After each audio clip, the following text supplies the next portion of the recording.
大炮一響，黃金萬兩。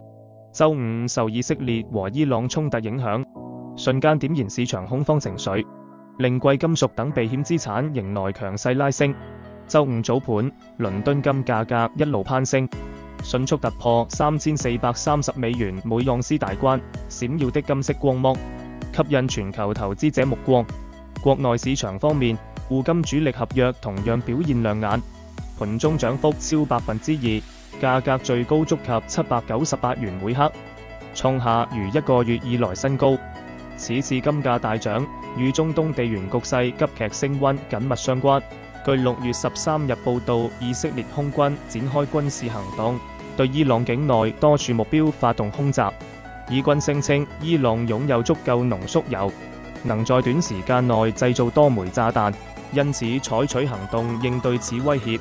地區衝突爆發，使市場避險情緒瞬間爆棚，資金紛紛湧入黃金市場尋求庇護。除戰爭衝突外，近期美國經濟數據表現疲弱，美聯儲行息預期升溫，9月行息概率飆升至78%。在低利率環境下，持有無息資產黃金的機會成本降低，無疑增強了黃金吸引力，同樣對貴金屬構成利好支撐。不少機構紛紛預測，年內黃金價格將不斷創新高，甚至不排除升至$4000每盎司的可能性。